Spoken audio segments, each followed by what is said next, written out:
Well, I'm unhappy about the world being concreted over and all the forests chopped down and the air polluted, and the fact that the planet is in the control of mad people. You know, people who are crazy, people who are greedy, all these people who are selling the rainforest and, you know, any forests, just selling it because they make some money. So, you know, I'm sad about it, the world, but I look at it from within and without.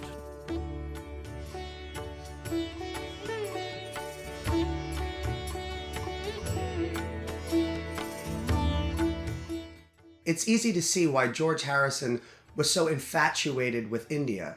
With such a colorful and vibrant culture, a musician could get lost in the mystical land. Every instrument we have in the West has this magical counterpart. The guitar has the sitar, the drums have the tabla, and the piano or organ has the harmonium. And it's actually on the latter that George Harrison first gave breath to Within You, Without You. And breathe is actually quite fitting because, like an accordion, the harmonium requires air to make it sound. The song came to him at Klaus Vormann's house in Hampstead after dinner, while he was playing a pedal harmonium. Now this isn't a pedal harmonium, this is like its portable sister, but it does the same trick. See all those knobs and buttons? Each one creates a completely different sound by manipulating how the air goes through the reeds. It's incredibly similar to a modern-day synthesizer, but the harmonium was invented over a century ago, which is pretty insane when you think about how many sounds you can get out of it.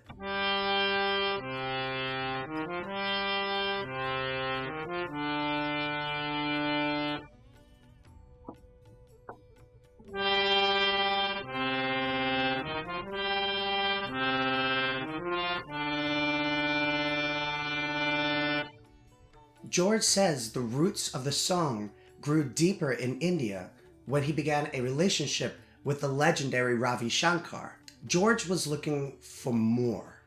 It may sound like a lofty thing to say on VH1, but basically, you know, what are we doing on this planet? I think through the Beatle experience that we'd grown so many years within a short period of time. I'd experienced so many things and met so many people, but I realized there was nothing actually that was giving me a buzz anymore. I wanted something better. I remember thinking, I'd love to meet somebody who will really impress me. Well, I imagine it would take a lot to not be impressed by Ravi Shankar.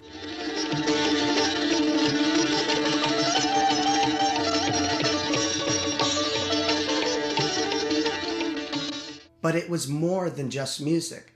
George was enamored by the spirituality of India and becoming more and more fed up with fame and fortune, which he expressed seemed vapid and meaningless to him, which is made so prevalent in the lyrics and the general feel of Within You, Without You, almost like he's trying to talk to himself. Try to realize it's all within yourself. No one else can make you change. And to see you're really only very small, and life flows on within you and without you. Not only expressing the impermanence of life, but accepting that your ego and your arrogance isn't all that fantastic, which must have been pretty difficult for the lead guitarist of the most celebrated rock and roll group ever. He was looking for something beyond the Beatles, and he found it, not in India, not in religion, but it seems he found it in himself. Using George as an example, not all the fame, all the fortune, all the everything can bring contentment after food and shelter, it would seem. He says, we were talking about the love we all could share when we find it, to try our best to hold it there with our love. We could save the world if they only knew.